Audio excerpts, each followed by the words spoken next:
Hello and welcome to another episode of the Running Tales podcast with myself, Craig Lewis. We have a truly cosmopolitan episode today because we have our producer, Ohm, somewhere in America, making sure that everything runs all smoothly for you all. And we have our guest, Deepak Shukla, in Italy, as well as myself in the UK. So you can't get more worldwide than that. Just a little idea of how big the Everyday Athlete podcast network is and how big we're becoming.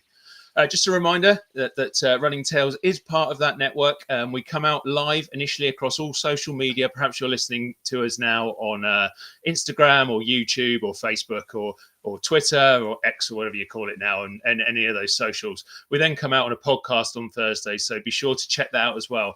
And while you're doing that, like and review it, but also check out all the other brilliant podcasts that are part of the network, because I absolutely love them.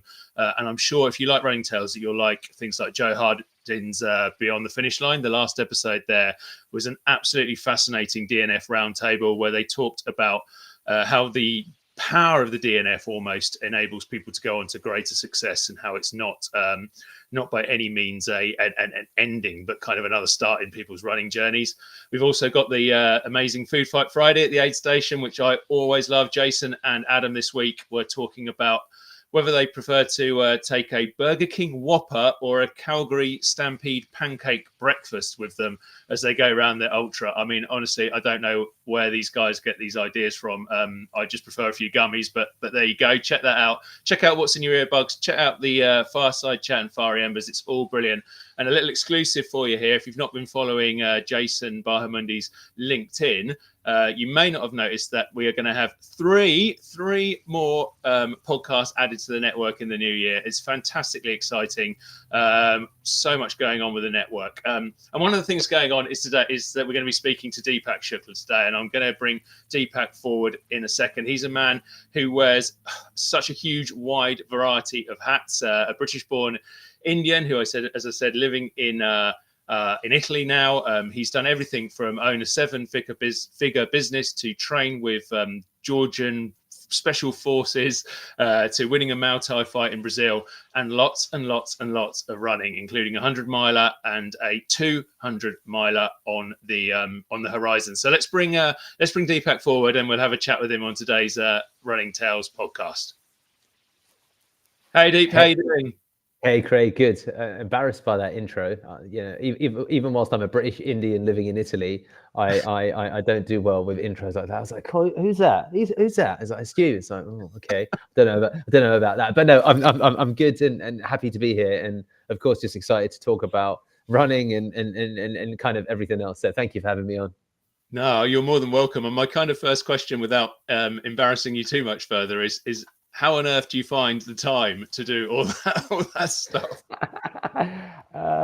I mean, I guess saying that I've always had a lot of energy is one of those cliched answers that no one really enjoys. I think that a couple of things. I think part of it is genetics. Specifically, what I mean by that is that my family, if I look at our ancestral history, came from a hard farming background in terms of where we're from in India. So lots of farmland, lots of just dusk till dawn farming. And I see now that me being the first generation born in the UK alongside my siblings, I'm the youngest of 5, I see a bit of a tenacious energy level that manifests across all of my siblings. So I do think I think that's part of, I do think it's part of that. And then I think alongside that, I think that I guess earlier you start with being busy, you either potentially go two ways. One, of course, you get overwhelmed, you burn out, and then you dial it back. Or you, to a degree, do get burnt out, but you then try and figure out how to get really on top of time management. And thankfully, I've done bits of both, but I think that I've got better at time management as time, pardon the pun, has progressed. And I think that those two things have kind of been very, very helpful outside of the perhaps more typical stuff you'd expect about, routines and routine systems and structures. Maybe it's not obvious, but yeah, those two things I think have been really, really instrumental in how I try and manage everything that I do. Yeah, it's really interesting, actually. I want to get into obviously the running that you've done and how you got into it in the first place. But I'm interested there. But you talk about problem solving in life with all those balls that you're juggling. How relatable is that to when you're taking on these long distances in running, like 100 miler? That is in itself a problem-solving thing. So the two things seem to be Yeah. similar in a way. No, absolutely. So I think that, I mean, a couple of things that have worked for me strategically. I think that knowing from a base that we all have, let's say, limited willpower in the day. So what I mean by that is that you wake up, you're feeling fresh mentally, and then you've got maybe, let's say, a good 4 to 6 hours of focus before everything becomes a bit more reactive. So knowing that, I think that structuring the most important task at your start of day is very important. And what's interesting is that running in and of itself, you can kind of do with your almost secondary brain on. I find that the problem, or the part that requires a lot of like mental calories, is programming your runs, prep routines, and organizing ultimately race weekends, training weekends. So I outsourced all of that.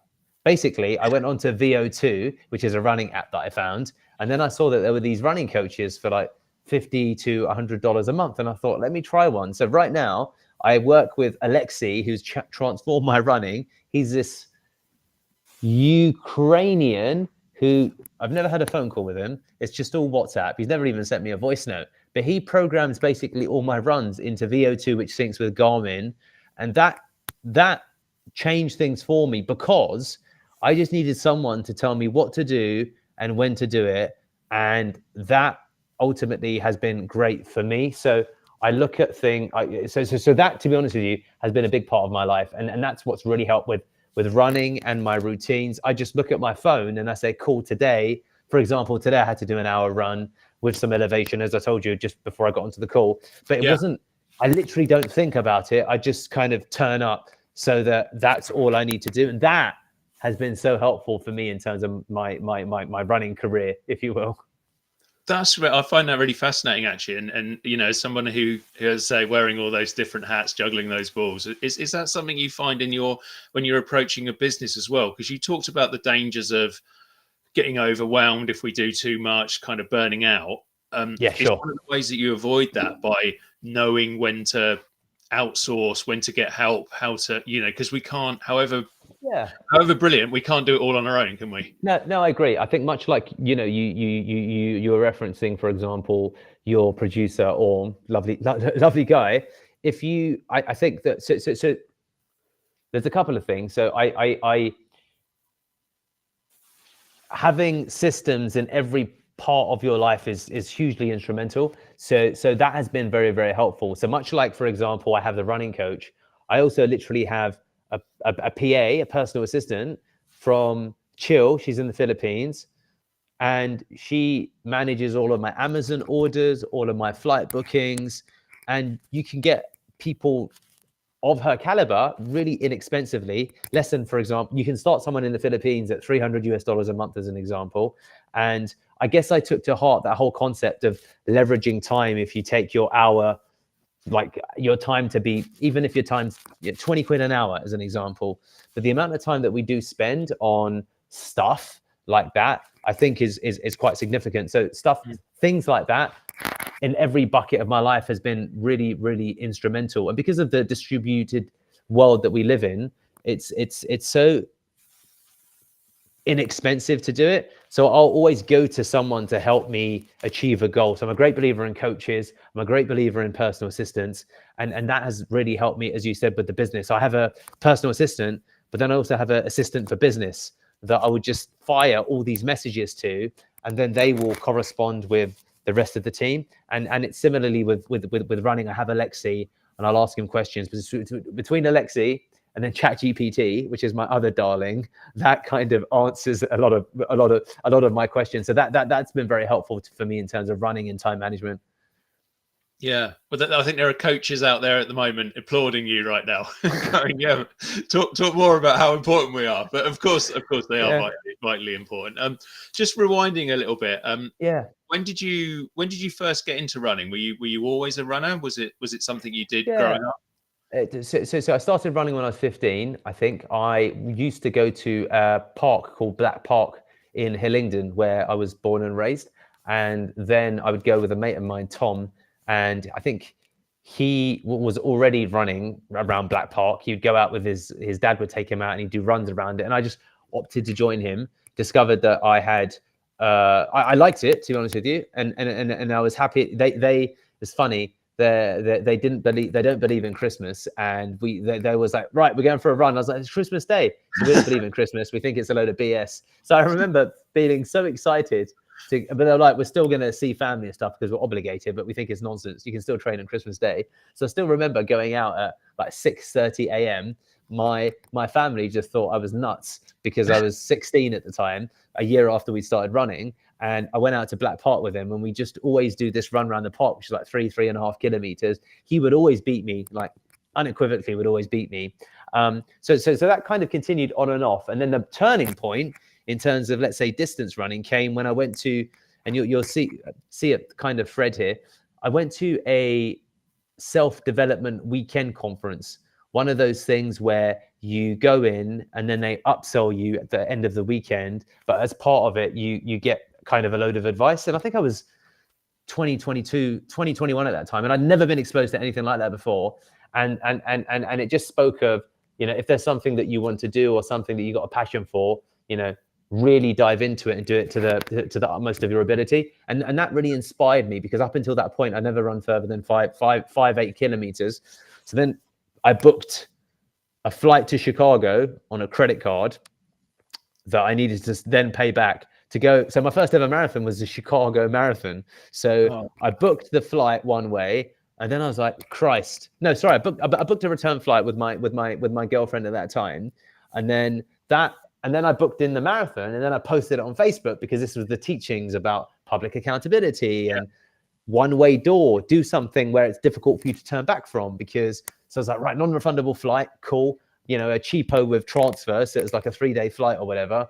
But still, I was like, I've never spent that much money on a flight before. So then, as a consequence, that became the journey that began ultra running. And I have to say, the thing that changed everything, though, was literally 14 months ago, from the first time I've got a running coach. And I am really frustrated that I didn't get a running coach 10, 15 years ago, because I only am now beginning to understand that I've got even some basic level of running ability. So I spent years plateauing, DNFing, not finishing stuff, not training, but with no routine, just thinking, I feel like doing a 5-mile run today. I feel like doing a 10-mile run today. Yeah. And that's kind of, parts of my journey, if you will, in terms of running. Yeah. And did that inability or not to follow a proper plan, did that sort of include neglecting all those things we're told we should do, which I definitely don't, like strength training? Yeah. All that kind of stuff. I think that when you get into spaces that are in any way extreme, I do think there's a lot of self-selection that happens. So, for example, what I mean by that, if you surpass, let's say, the marathon distance and you physically break down, I just think you'll probably stop running. So I think that what that actual advice generally negates is that the vast majority of, and again, the vast majority of runners that I speak to mechanically are pretty good. They run 50 miles and they don't really have searing pains or this or that, because I think that there's a bit of self-selection happens at certain levels. Like if you've got problems with your cartilage and meniscus, and being a footballer, because of all of the sharp pivots and turns, probably means that you're unlikely to pursue it, because there's so much ultimately pre and post support that's needed.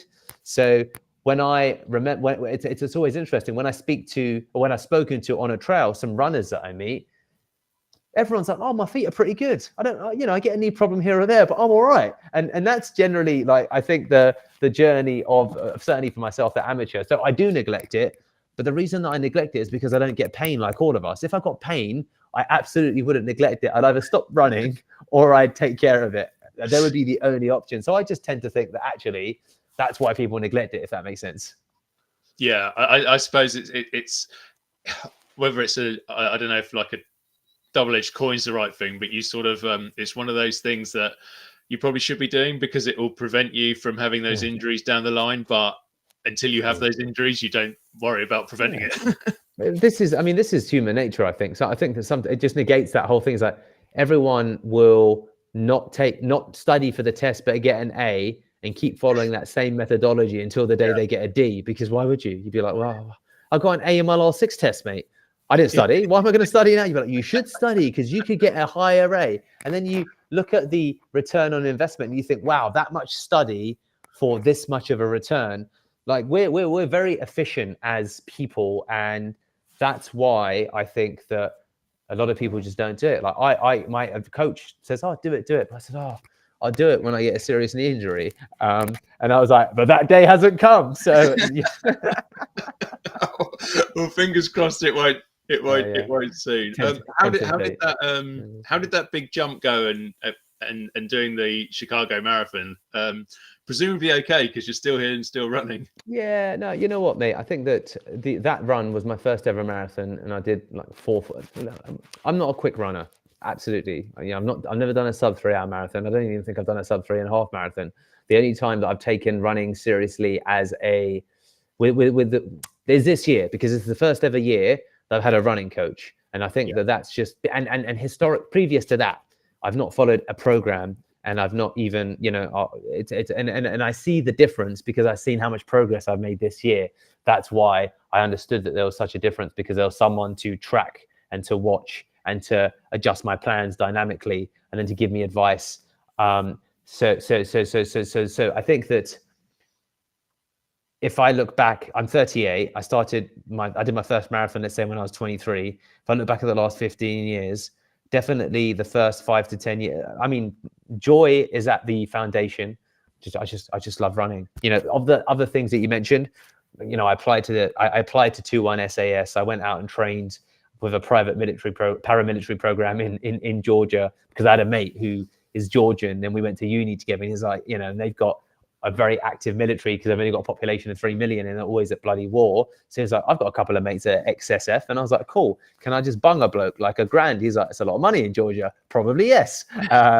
And so the Muay Thai and Ironman. So I've tried a lot of things, but I look back at it and I've always loved running. I've always loved running, and it's always been a good thing for a balance for mental health. I think the mental health aspect, I went to see, so what also changed with my running was when I was in my mid-20s and I had a lot of, let's say, personal relationship problems, self-esteem, self-anxiety, and I didn't do very well in relationships. And it was really interesting because I went to see a cognitive behavioral therapist, and I spoke about how at that time, like, running was like quite medicinal / meditative, let's say. And she said, oh, well, if that works for you, do more of that. And then that began the transition of me doing a lot more marathons, and then saying, oh, cool, I'd love to do an ultra. And I did one in the Brecon Beacons, and I did like the Madeira Island Ultra Trail, I think it was. That almost broke me as well, because I forgot my lesson of not understanding that, dude, if you want to run that one's like 7,200 meters or something, over 115 kilometers. And then sometimes I do stupid stuff, and it's like, dude, do you understand like how much climbing that is? Like you're not really running, like things that are obvious but of course that's also that balance between diving into the deep end and being a little bit unprepared. But much like the whole A scenario, it's like, well, you know what? I've done all these marathons and ultras and I was all right, and I didn't prepare that much. I'm sure I'll be all right in this one. And that's, every runner's got that story of not every, but a bunch of them where they maybe DNF because I didn't really train properly, but I should be all right. Maybe I can do it. And then you discover, you're like, that was really bloody hard. I couldn't do it at all. Well, I think it's also, isn't it? Like you're trying to do hard stuff and you're achieving hard stuff. But when we're trying to do hard stuff in life, we are going to fail sometimes because it's hard. It's hard. That's true. It shouldn't be a surprise when you get out there and actually this is bloody hard. Maybe I'm not quite going to be able to do it this time, but we'll have another go down the line. Touche. I love that, actually. It's a good reminder to myself, actually, when people are like, what do you mean you didn't finish? I should say that, well, yeah, it's hard. You don't always finish because it's really bloody hard. So yeah, no, I agree. Thank you for that. No. Well, that's actually kind of what you were saying about moving onto ultras because help with mindset. Yes. And actually that little bit about doing harder things all the time.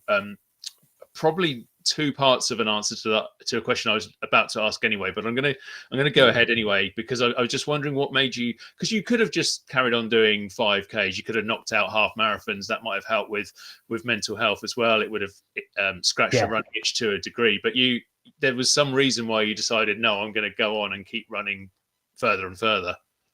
I think that it's a really good question, and I think that intrinsically I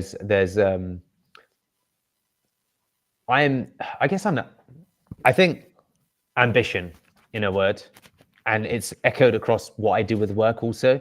Like, what is possible, how much can I do, and I say intrinsic because one wonders where drive comes from, and it's very difficult to articulate.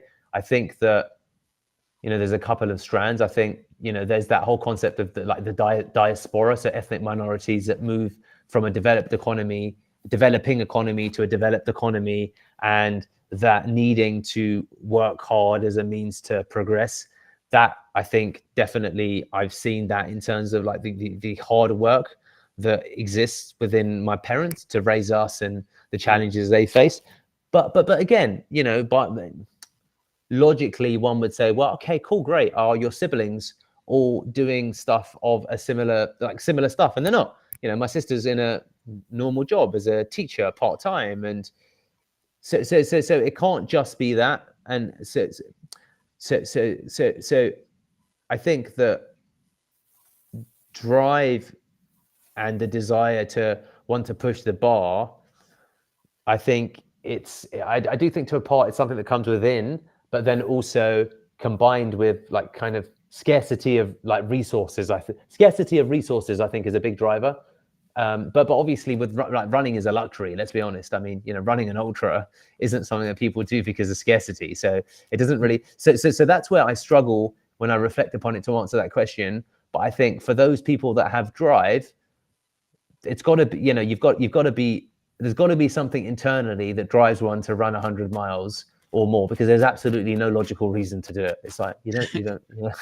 What do you mean by, I just want to explore a little bit more what you mean by that scarcity of resources. Do you mean within your life growing up, or more generally?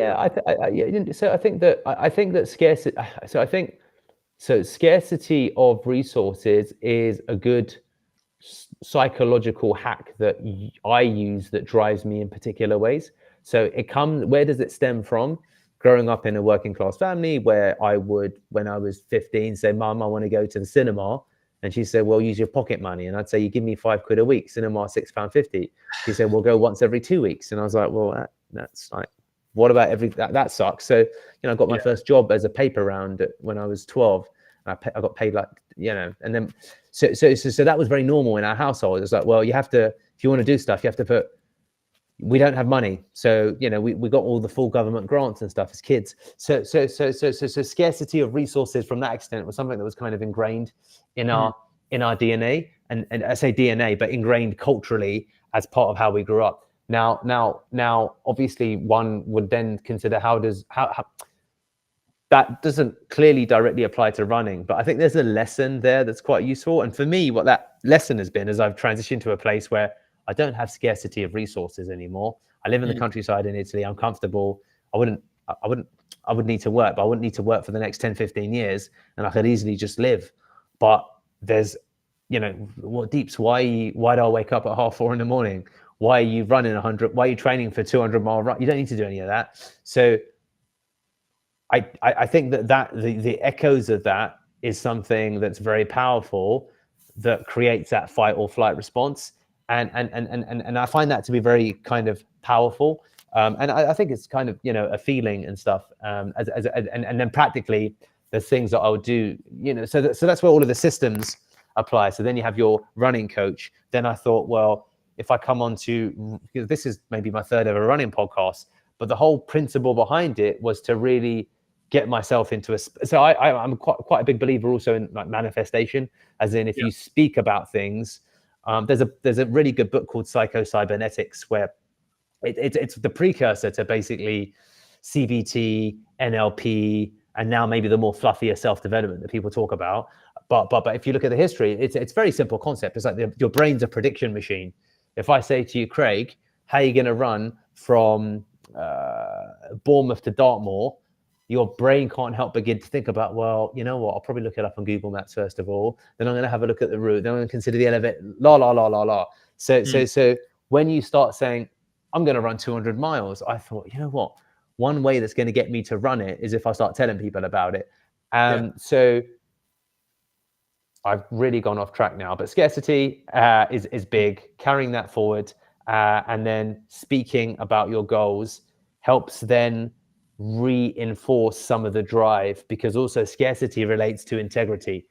Because I think if you, especially being a Brit, and this is where it works really well, I think, being British, because I think that we're a big, like Ricky Gervais, we're great narcissists, we're great cynics. So if you say something, you bloody better hell do it, because otherwise you go down the pub and your friends will just rip you to shreds. So I feel that, like, if you combine some of these elements, I find it to be really, really powerful as leverage, because I'm here now talking to you about running, and I'm like, 6 months ago, someone has said to me, oh, you do some running podcasts. I'm like, what are you talking about? That doesn't make any sense. But I wanted to get down that road. So it began, I have a business coach as well, Valentina.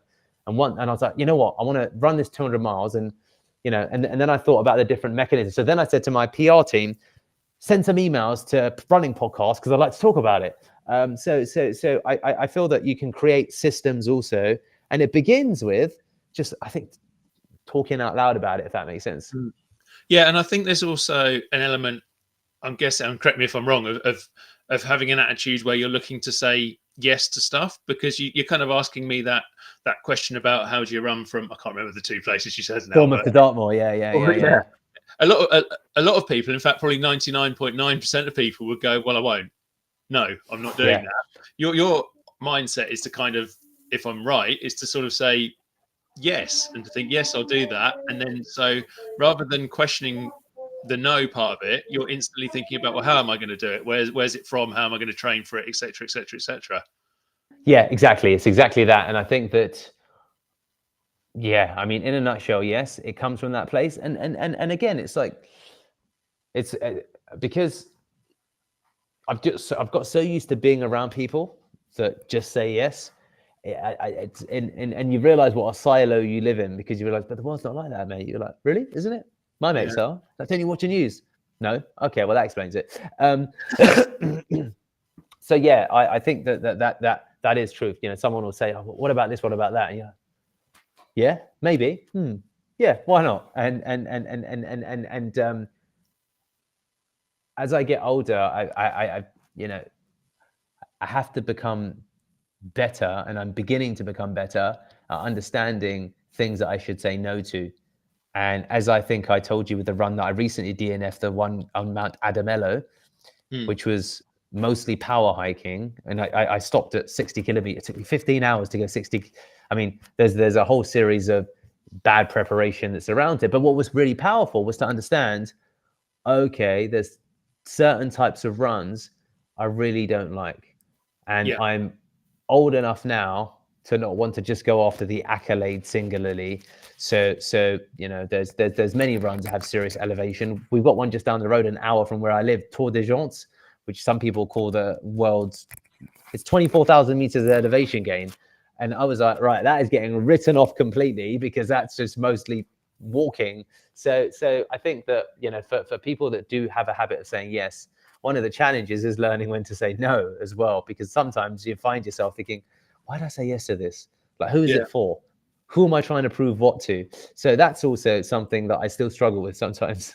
And it's interesting you're saying you're obviously doing these longer and longer distances, but you still kind of want to run them, because we talk about ultra running a lot, and a lot of it becomes, and there's absolutely nothing wrong with this, we've spoken about it loads on Running Tales for anyone who listens to all the episodes, but a lot of it will become hiking or walking and so on, but you still like to try and run even when you're doing these longer distances, if you can. Yeah, no, exactly. So I like, and that's what I didn't appreciate until recently, that when people speak of ultra running, it's also to include the term hiking, really, when it comes to actually what you do. And call me silly. And this is the downside of my lack of prep, because I think my coach just assumed I understood that. And, I did the first 10 hours with running shoes and not trail shoes. And I was like slipping up and down. And I was like, oh my God, what's going on? And then my mate was like, why don't you? Because it was funny. It was like, oh, because I did the 100. So the 100 miler, the first 100 miler that I did this year was the Centurion 100. And I did the whole thing in just regular Asics, like road shoes. And it That's was all the right. South Downs way, isn't it? Is that Yeah, right? correct. I did the South Downs way, that one. So that was the one that I did. I did like 22 hours, 45 minutes. And I ran the whole way minus a couple of hills. And I felt all right. I was like, oh, I did a negative. I don't know if it was a negative split, but I was about 15 minutes either slower or faster. I don't remember, but it was pretty even the whole run. But because I did that in running shoes, I thought, oh, I'd be okay doing Adamella, which I was absolutely not. So it was like really bad, because I face planted once so hard, mate, that I had my my camel pack on, and the zipper was slightly loose. My power bank flew out for some reason, like 3 meters in front of me. And I was like, oh wow, I've never done that before. Seen like a big block just go whoosh. Yeah, I didn't appreciate that. And for those of you who are as unprepared as I am, that running with mad elevation, well, some elevation gain is runnable still, because it depends where you're doing it. But mountain running should not be called mountain running. They should be called ultra hikes instead of ultra marathons. Yeah, I think so. I mean, I did earlier this year with my wife Michelle. We did the Isle of Wight challenge. Oh wow! Which is so that is 106k. So and yeah, we pretty much walked the second half of it. And to be honest, actually, a lot of it was runnable because it was round the bay and stuff like that. But there were these odd hills which were just literally. There's no way you're running up and down them unless you're literally a mountain goat or Killian Jornet. It's just not going to happen. And actually, the other thing which people don't talk about all the times is how you're not able to run the downhills, because you're thinking, oh, I'm doing this uphill, I'm going to get to run down it in a bit, but it's like the side of a mountain and you're slipping on scree and stuff. It's like, I'm going to be crawling down that instead.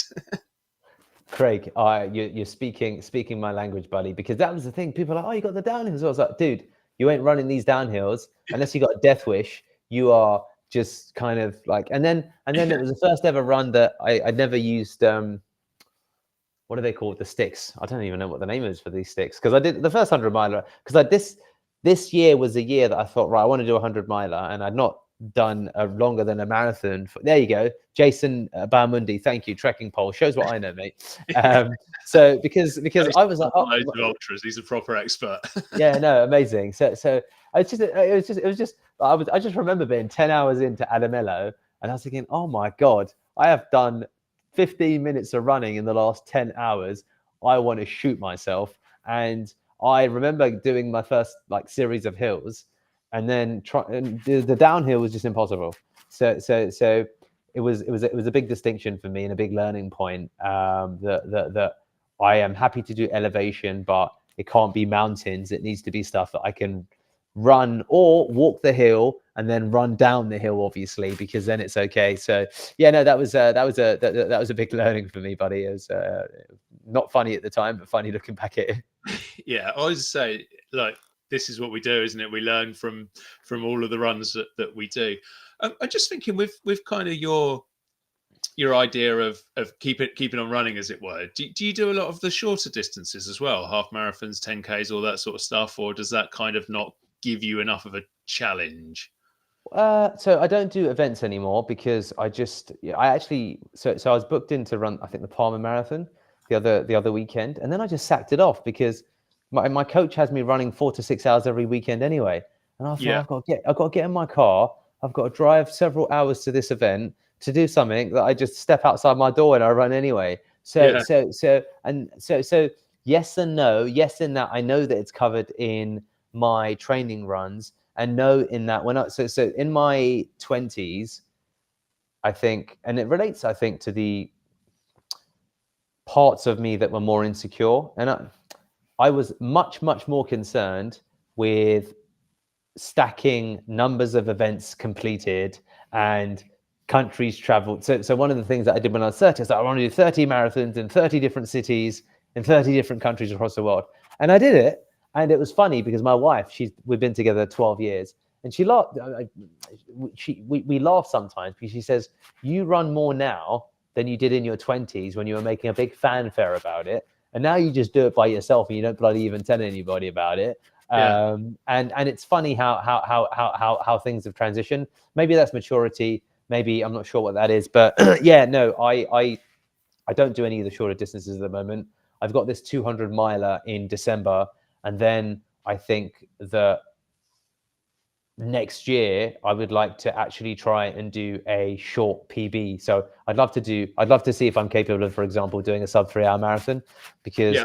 I feel that there's the other side of it that, you know, everyone respects the sub 3 marathon guy. And my fastest time is like 3:38. It's terrible. So I was saying to my coach, like, do you think I can, like, he's like that's like 50 minutes fast. He's like, oh, well, he said, you're going to have to train specifically for that. You can't do it now because you No. so yeah, that's kind of me. So I don't do any events other than this year. I've done 100K, the 100 mile, the other 100 mile that I DNF'd. So I finished the first two, and then I Yeah. got this 200 miler. Outside of that, all training, like no events. So tell everyone about this 200 miler then. What's the big goal?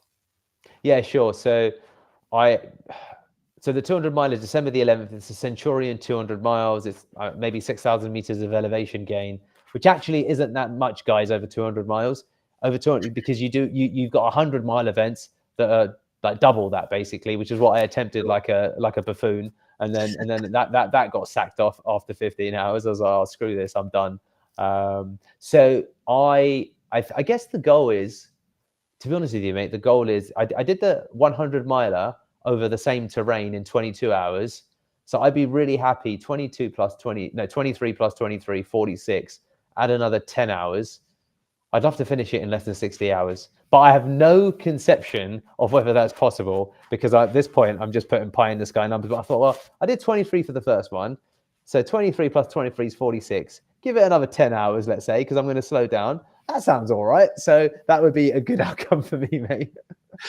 Well, I mean, I'm definitely no expert on being able to help you with those numbers, but yeah, if anyone's listening who might have an idea of what sort of thing Deepak might be should be looking at, then send us a message and we'll have a chat about it and pass it on to him.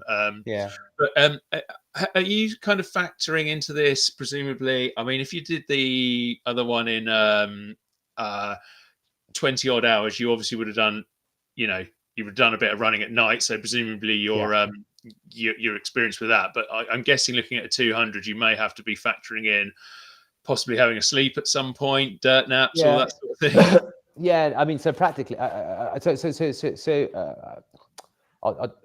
yes. So I think that at the 24-hour mark, I'm planning to take a nap. Yeah. Between an hour to 90 minutes, depending upon what happens. Because the course is runnable, it means that it won't be a 200 miler with, 15,000 meters of elevation gain, which would extend the length of the race significantly. So thinking about that, I'm hoping that 90 minutes in total will be good. And it will be hopefully in two blocks, an hour and then 30 minutes somewhere else.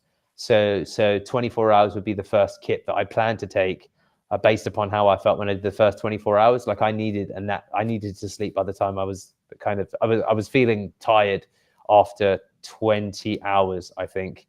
So I think that's something that's important. And then I am curious to see, I've not run with that amount of the cold. I'm a bit nervous about, because it's in December and so I'm wondering how cold it's going to be. And then of course, when you combine cold, dark, and then slowing down, you can get like really cold. And then I got quite lucky, I think, with the Centurion, the 100 miler that I did do. I basically ran with this, I forget his last name, Pete, lovely bloke, but basically he spoke for the whole 11 hours. Yeah. So I was entertained, mate. It was brilliant. There were moments where I was like, oh God, he could talk a little bit less. But I mean, generally speaking, 80% of the time, it was amazing. So then he dropped off like around Box Hill, I think it's called, like 54 miles in or something like that. And then I got a bit worried because I thought I've got to run 11 hours by myself now. What if I have a mental breakdown? So that also worries me with this long event, which I don't know how I'm going to be if I'm by myself for significant periods. But yeah, generally speaking, they're the things that I'm thinking about right now.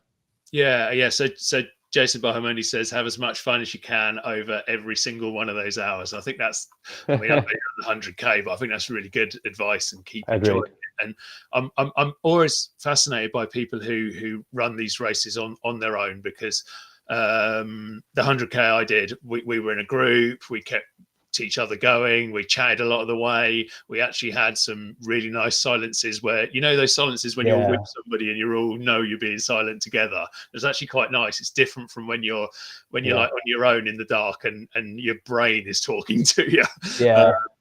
I'm always impressed with people who kind of do those things on their own, but hopefully you can grab hold of somebody again on the way around and just chat. I'm gonna be like, Deepak, will anybody be my friend, Deepak? Because I'm gonna like look at people and I'm just gonna be that annoying like tagger honor, I think. So, but we'll see. Of course, there's no doubt I'm gonna do at least 10 to 20 hours by myself, because it's not conceivable that I'll run for the whole time with someone. So, but yeah, no. I guess I'm gonna find out. The longest I've gone by myself is around 12 hours, I think, in terms of running. And what's strange, I don't know if you've experienced this. I did my runs without any music, but when I train, I use music. But when I get to an event, somehow, although recently I've stopped using music when I run, so I'm still kind of experimenting with that, because I see that some guys run without music. And recently, my last 2 weeks of running, I left my headphones at home once, basically. And I felt like it was a big. I was like, I'm going to run without headphones, and I was quite nervous about it. I thought, oh God, what's going to happen? You know, I was like, I'm going to. I had a weird fight or flight response, and then I was like, oh, it wasn't too bad. So I think that's something also I want to try and figure out. I just don't have enough experience, because I've not done like Orm, your guy who's done several 200. Like, he's probably done some crazy distances like successively. So I don't have a ton of experience with that whole thing. But I guess I'll let you know, obviously, after the event, exactly what happened. Yeah, definitely. Well, I mean, like I say, I've never done that kind of distance either. But from the people I've spoken, it's all very individual, isn't it? But from some of the people I've spoken to, they'll almost like they'll try and talk to other people. They'll want to be in their own head for a bit, but they might have music with them, so that in that moment when things are getting a little bit dark, they can just sort of get through the pain cave or whatever by listening to a little bit of music.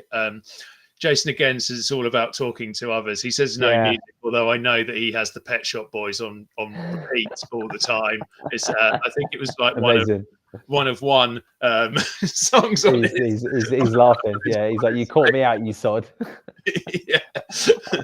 But yeah, no, I mean, I used to listen to music quite a lot, but it tended to make me run faster than I should have been, and so I'd end up doing every run fast and get injured all the time.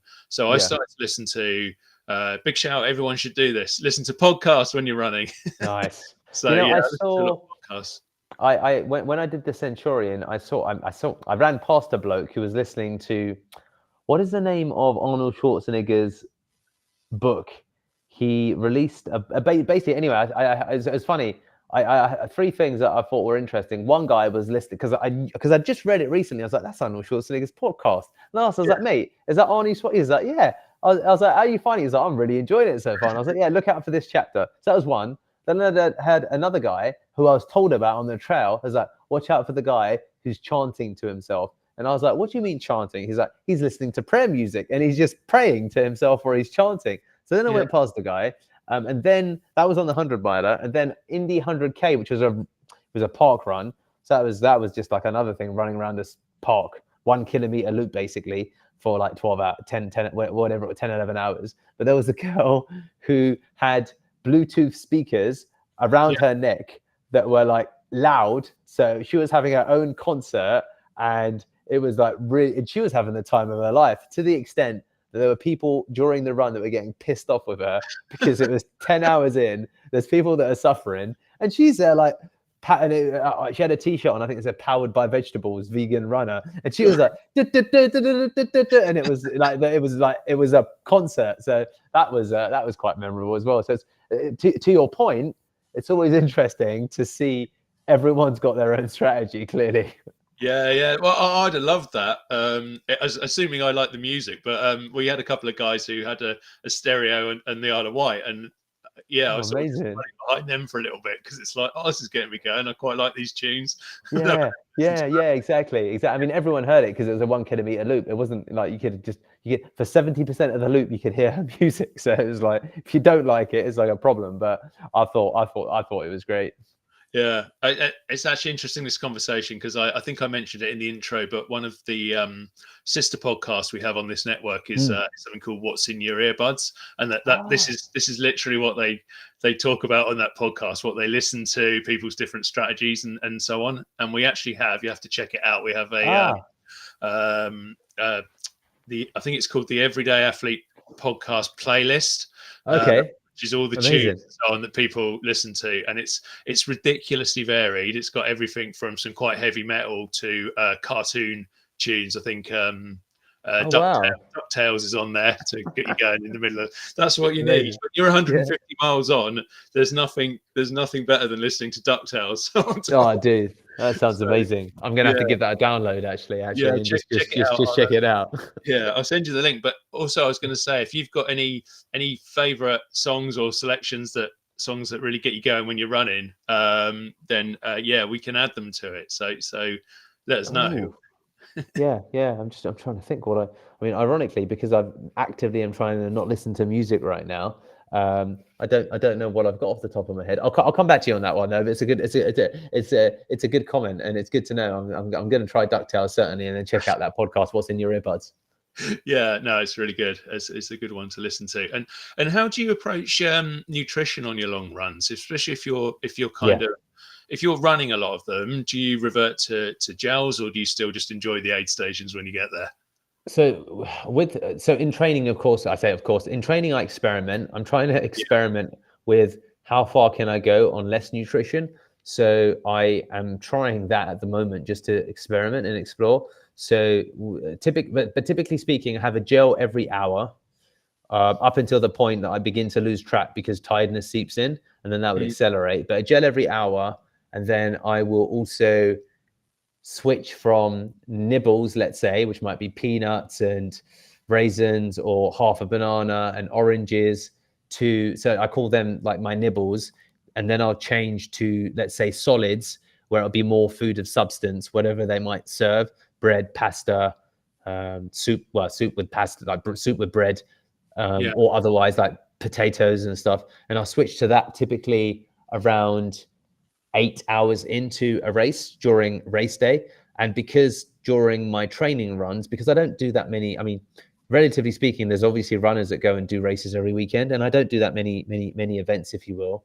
So during my training, I don't have any solids really, other than I'll take a pack of like cashews, like a small pack, and that will be that plus gels would be good for me for 4.5 hours. And sometimes I'll go out without breakfast and I'll just do that and see.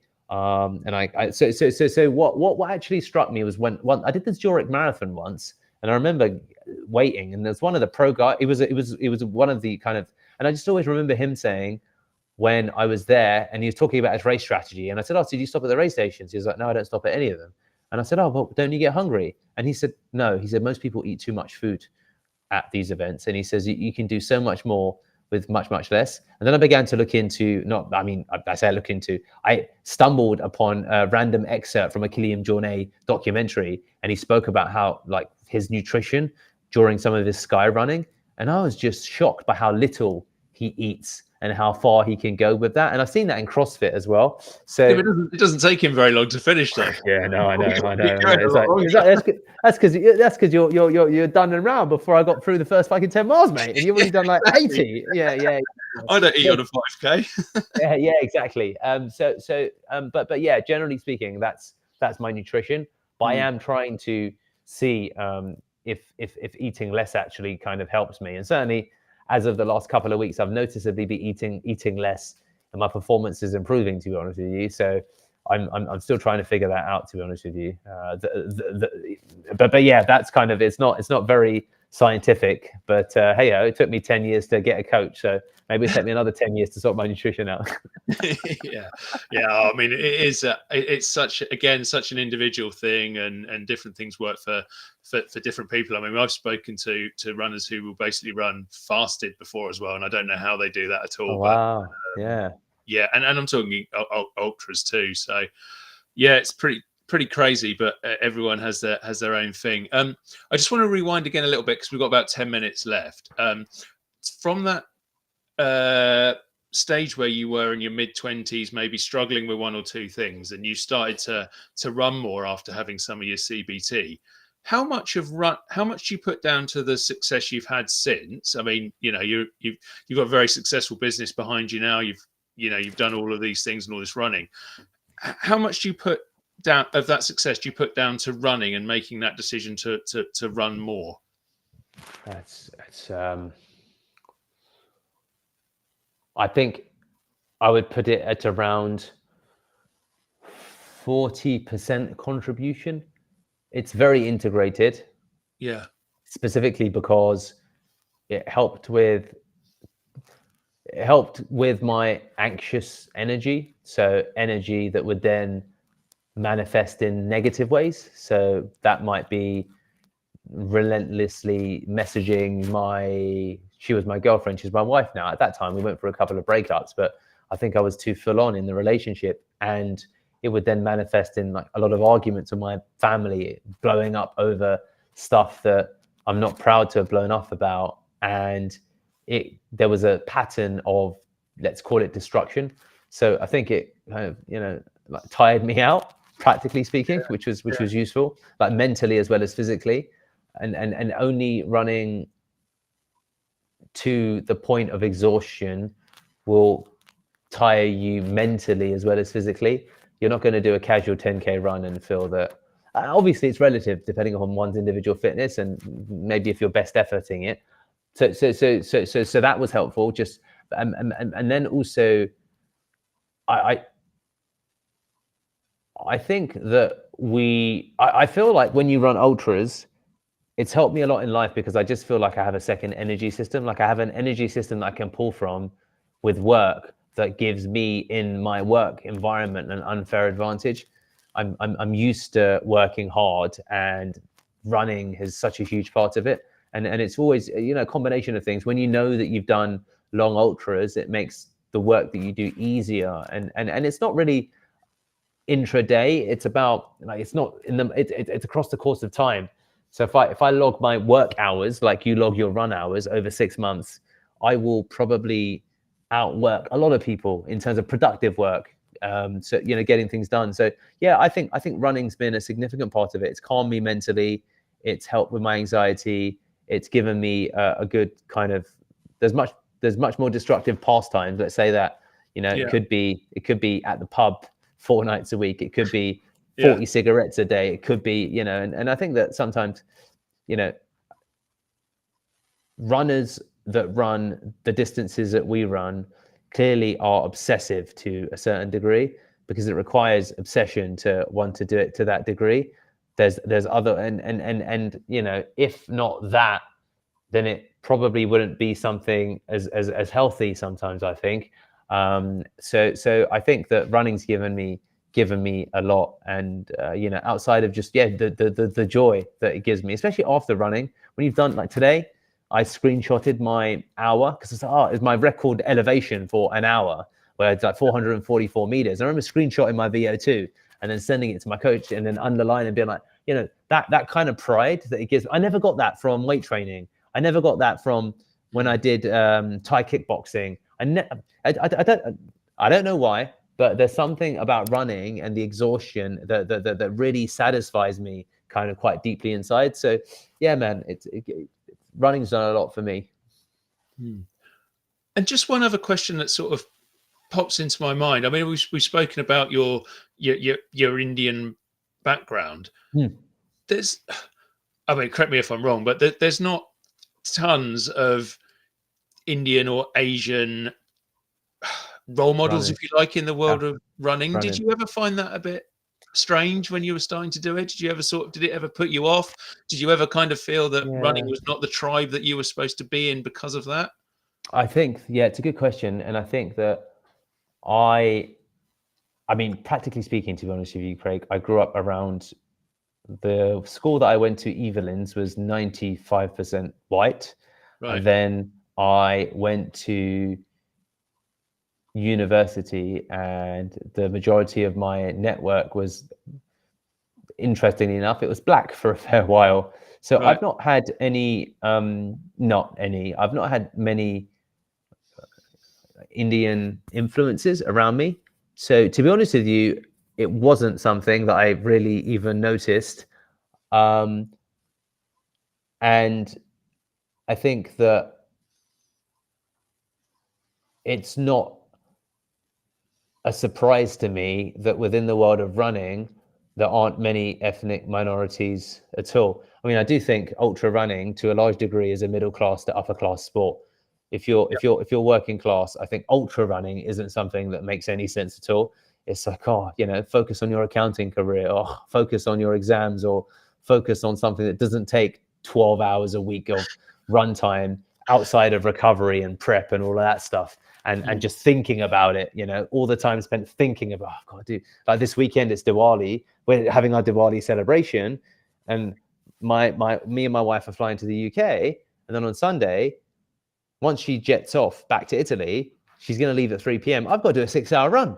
So I was like, I'm thinking, I really don't want to do that. And he's like, you got to match your course profile. So I've got to go to London. I've got to go and find a bunch of So I think that I'm not surprised. It doesn't put me off that there isn't any Indian role models in running, because I think about it logically, and I think, you know what, like why, it's a middle class sport, and unless it's like second generation Indians, then and for the most part, people that of my skin tone, frankly, if you just look at Indians in the UK, most of them are just thinking about business and stuff. So I think that it doesn't surprise me. But it's always nice, though, when I am on runs and I do see the odd Indian fella or the odd like black guy, and then you give each other like we all do. A bald guy sees a bald guy, gives him a nod. A guy who's ginger sees from, I assume, I don't know, I don't want to insult anyone, but you give him a nod. So it is nice when I see that. But no, I've never really looked at anyone from a role model perspective. But I am following running a bit more now, and I look at Tom Evans and Jim. I'm just following a lot more of these documentaries and stuff. So that's cool. But it would obviously be very cool to see like an Indian guy who's doing like really well. But maybe it's your man he's already done a couple of 200 milers. I'm like, bloody hell, I can learn from him. So there's that. Oh yeah, well, he's 100% a serious runner. And just finally, to finish off, we've got literally a couple of minutes left, but you've obviously done an awful lot, and almost like what's next seems to be too small a question, but I'm going to ask it anyway. Yeah. Look, I think that from a running perspective, like mechanically, I would like to complete this 200 miler. I would like to then do a marathon PB, and then at some point I would like to do a event such as Moab, because I just want to see, what's kind of possible. So different types of runs. I've never done multi-stage events, multi-day events. Like the one in the desert. Well, what is it called? The famous Desab. Yeah, like I just that would be a cool experience. I suspect that there's harder events when you do single stage, like long distance, but so stuff like that from a running perspective, just to experiment and explore what's possible. And then, but I think I will say and be honest that I'm 38, and me and my wife are looking at beginning to finally have a family. So I think that I do see a couple of years potentially where I wouldn't run further than a marathon while we focus on having a family and raising kids and stuff. So I was thinking about it. I was like, right, I've got maybe a year or two before it's going to be a bit more challenging to be like, oh, I'm going to go and do a 6-hour run. You're like, no, you bloody ain't. So yeah, exactly. But that's kind of what I'm thinking about in terms of runs.